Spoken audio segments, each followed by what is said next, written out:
Olá, meu nome é Daniel Souza dos Santos. A videoaula a seguir tem como objetivo introduzir o tratamento de exceções em Java.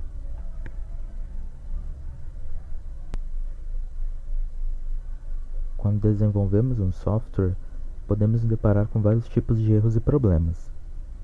Temos erros de sintaxe, como esquecer de colocar um ponto e vírgula no final de uma linha, ou esquecer de importar uma classe que estamos utilizando.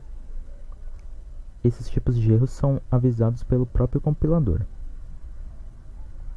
Temos também erros de lógica, como esquecer de pôr um parênteses num cálculo ou utilizar o operador de comparação errado. Esses erros percebemos pelo comportamento da aplicação, retornando um valor errado. Além desses erros, existem as condições excepcionais. Nós construímos sistemas esperando um comportamento do usuário e ambiente, mas às vezes estes podem se comportar de forma diferente do esperado, causando erros no nosso sistema. As condições excepcionais são comportamentos fora do padrão de um sistema. E aqui temos alguns exemplos dessas condições excepcionais, como, por exemplo, tentar ler um arquivo que não existe, tentar sobrescrever um arquivo que só tem permissão de leitura, ou então quando o usuário digita algum tipo de dado inválido, pode ser o login dele, pode ser o CPF, a própria senha. Também pode ser quando a conexão com a internet é interrompida. Algumas dessas condições excepcionais podem ser previstas e tratadas para orientar o usuário sobre o erro de execução. Em breve vamos ver alguns exemplos práticos sobre isso. Porém, tratar exceções pode deixar a lógica do seu código confusa. Por isso, o Java tem uma ferramenta para o tratamento de exceções que facilita na hora de incluir isso no nosso código.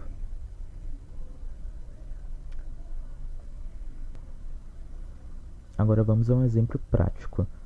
Quando o usuário tenta inserir um valor e o sistema espera outro.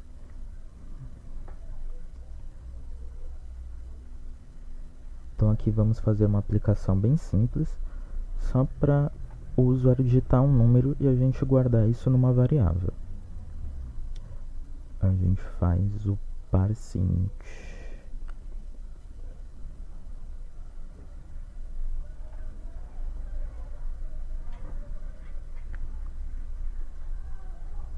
Aqui a gente pode usar um JOptionPane para deixar bonitinho.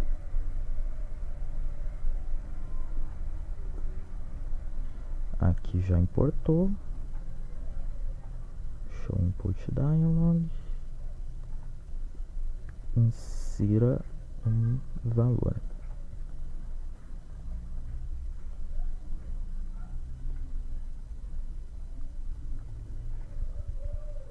Então aqui, bem simples a aplicação. Se a gente colocar ela para salvar aqui e colocar ela para rodar, aqui insira um valor. Mas eu não especifiquei qual o valor.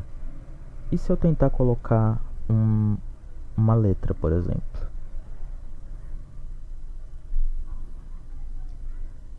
Aí o Java nos dá esse tipo de erro. É um Number Format Exception. E aqui o Java detalha exatamente aonde que foi a classe, o método e aqui no caso ele está mostrando a linha. Foi a linha 8 do nosso código que apresentou um problema. Aqui onde está Unknown Source também seria a linha das outras classes. Mas não é necessário, a gente só precisa saber que foi uma Number Format Exception e aí a gente consegue tratar isso de uma maneira mais amigável ao usuário. Como vimos no exemplo, essa mensagem contém o nome da exceção, o problema ocorrido e a sequência de métodos chamados até o momento em que ocorre essa exceção. E como que a gente faz então para deixar essa mensagem mais amigável ao usuário e poder orientar ele sobre o que ocorreu com o sistema. Nós podemos utilizar o comando try. Com o comando try, nós podemos avisar para o Java tentar fazer certas linhas de comando, onde pode ocorrer uma exceção, e como o Java vai tratar aquela exceção, assim como está aqui na sintaxe. Então a sintaxe é essa: try, o código que pode gerar as exceções, e em seguida o catch, que vai ter a classe exceção, classe exception do Java, e o objeto de exceção, que vai ser a exceção que aquela mensagem de erro que a gente viu anteriormente passou para a gente, que no caso do exemplo é o number format exception. Então aqui no comando catch a gente vai colocar o código para tratar essa exceção. Mais para frente eu vou falar do comando find. Voltando então para o nosso código, a gente vai colocar o comando try aqui antes das linhas que a gente sabe que ocorreu a exceção. E depois do comando try, a gente coloca o catch. Por padrão, o Java já traz a classe exception, mas nesse caso a gente sabe a exceção que a gente vai tratar, que é a number format exception.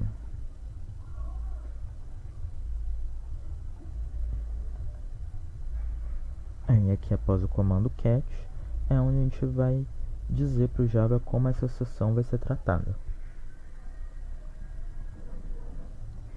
No caso, a gente quer que o usuário digite um valor numérico.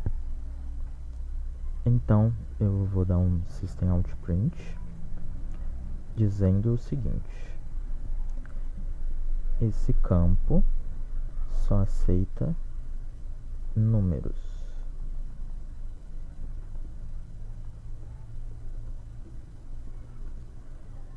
Por padrão, receberá o valor 0.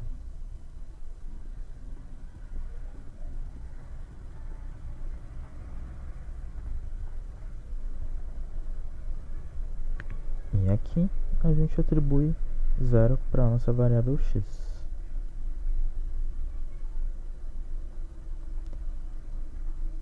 Agora é só salvar o programa.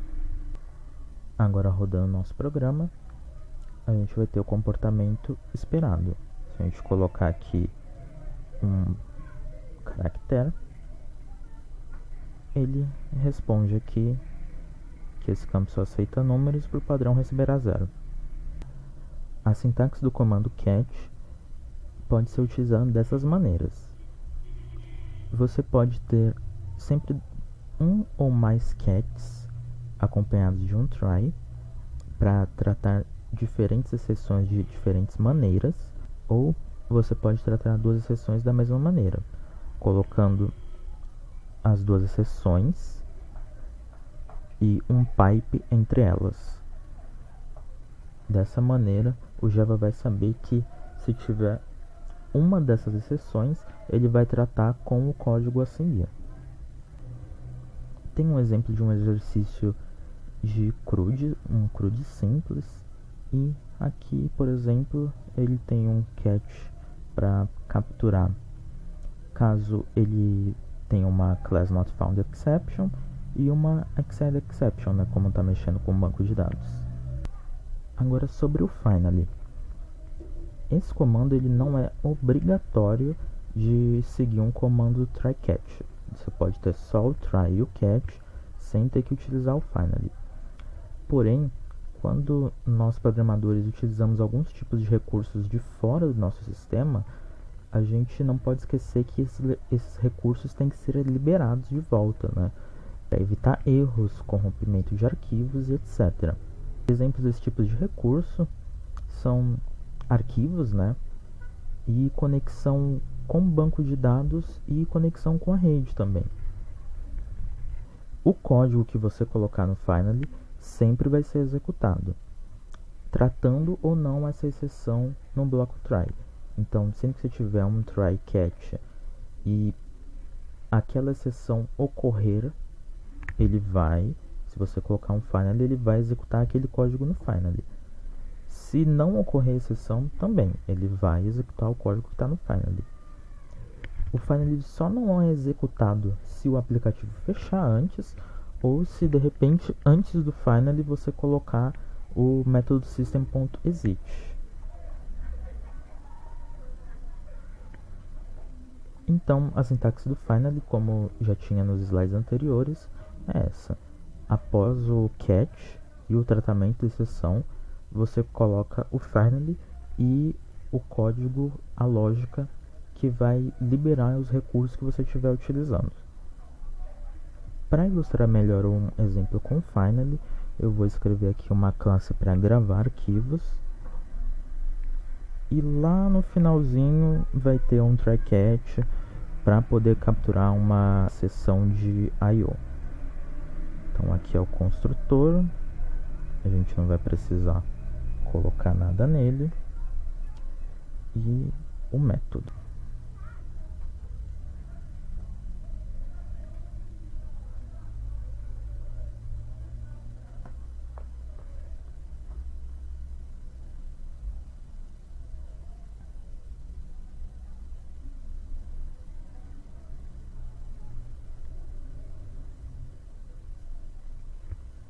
Aqui aí vai ter um print writer.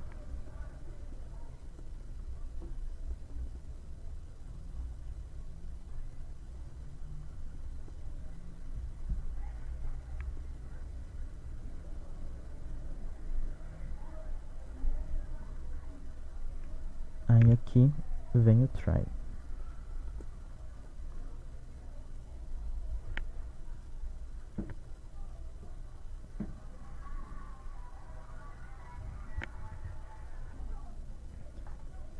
Então aqui nosso try a gente vai colocar o print writer.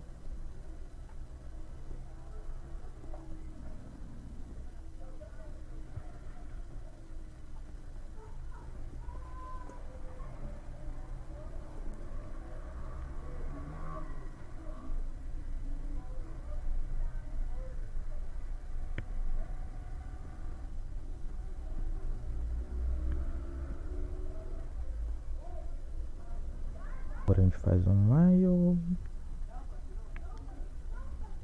true.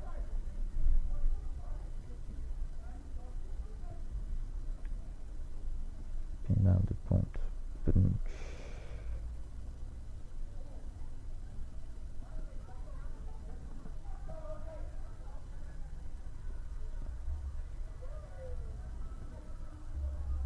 Print line.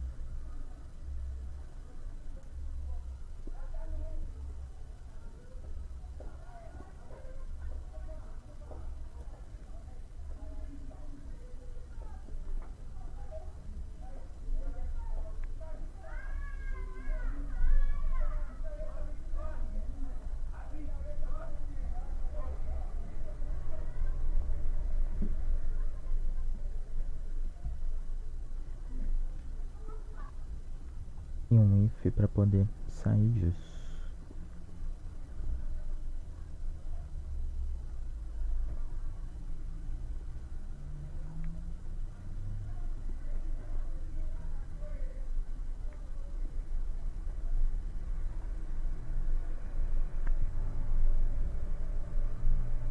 Aqui vai ser uma I/O exception.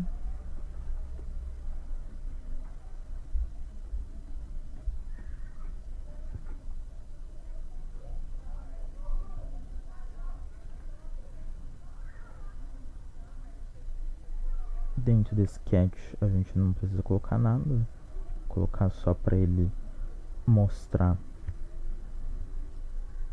o caminho do erro, né, que é esse método print stack trace. E aqui após o catch, o finally.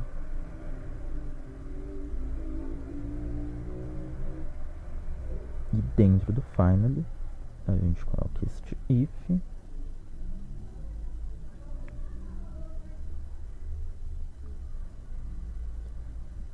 para garantir que o printwriter vai ser fechado, ou seja, o arquivo vai ser fechado e devolvido.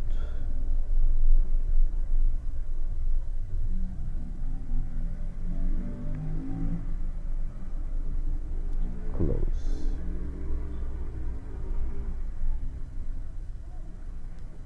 Ok, falta um montinho de vírgula aqui e aqui falta um igual igual.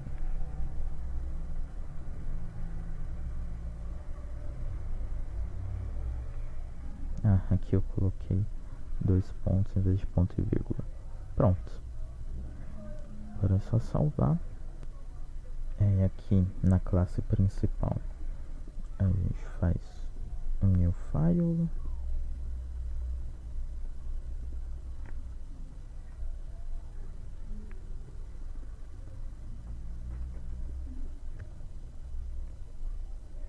E aqui a gente coloca um caminho da onde que ele vai criar ou modificar o file.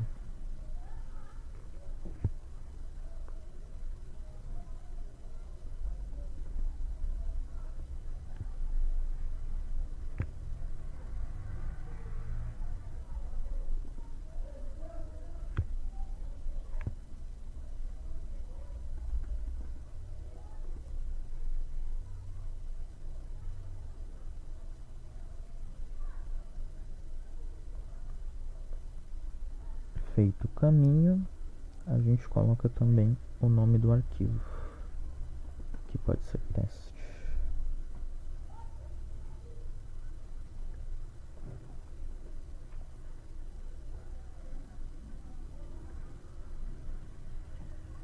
Agora é só a gente instanciar a classe.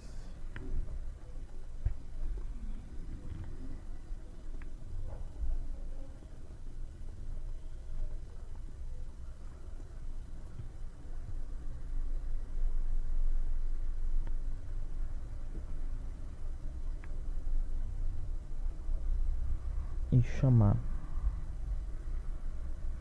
o método gravar arquivo com o nome de arquivo. Tá, aqui ele vai pedir para importar. E é isso. É isso, a gente colocar para rodar. Ok. Ele vai dar a file not found exception, porque não tem um arquivo. Mas se eu criar aqui o arquivo rapidinho, voltei, pessoal. Ele estava dando um problema no caminho aqui, mas aparentemente está certo. E agora,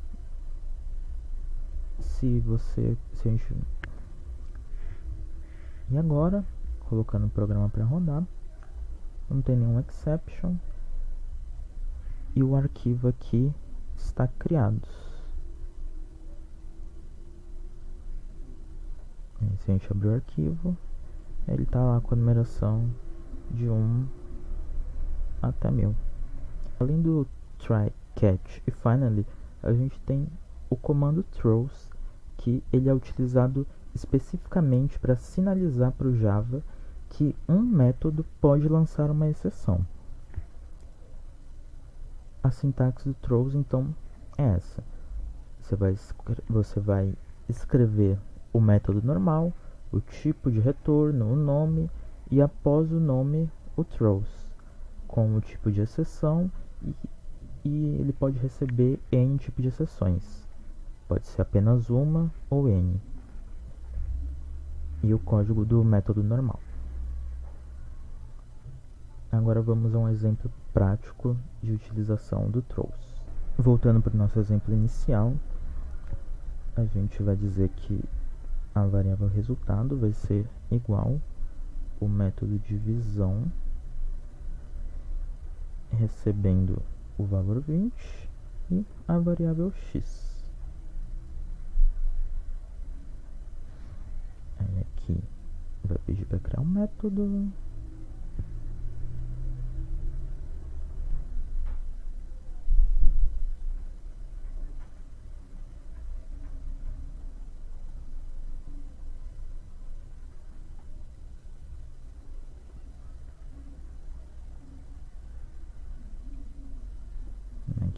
ser public mesmo.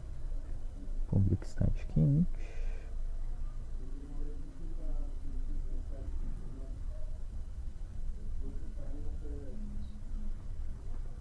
Demo.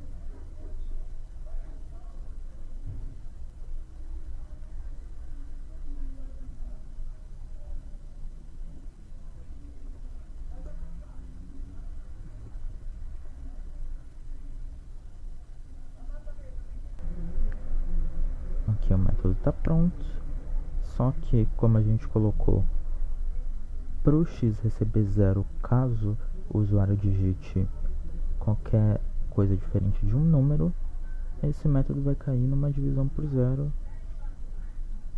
e vai dar uma exceção aqui de divisão por 0, uma arithmetic exception.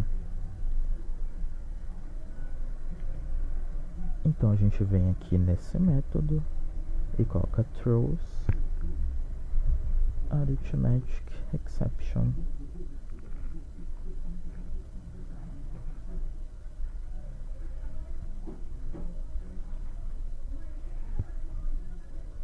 E voltamos aqui e fazemos um outro try antes de chamar o método.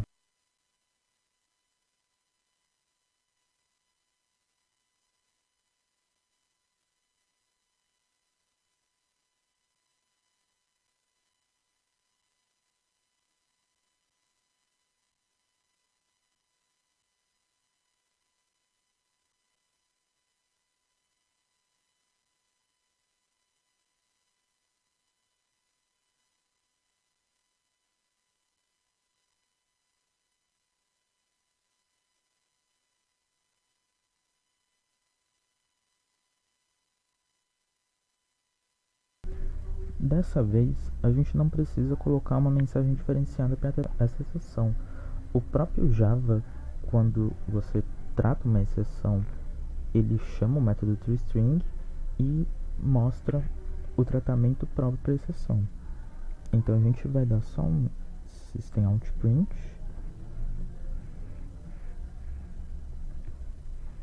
usando a mensagem que o próprio Java traz para esse tipo de exceção.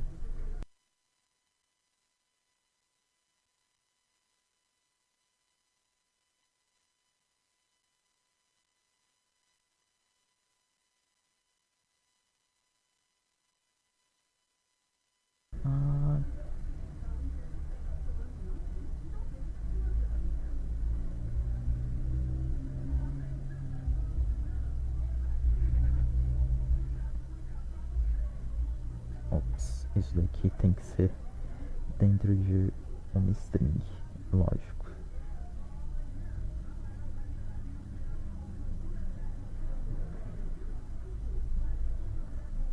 Pronto, agora não vai mais dar erro. Só salvar.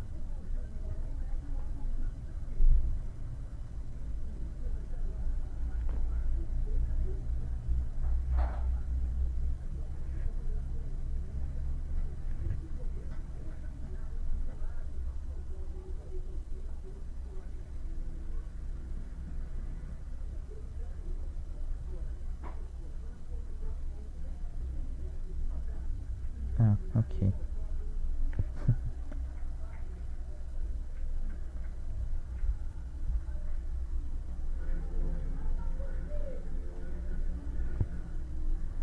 Ok, agora sim, problema resolvido. Agora a gente colocando para rodar.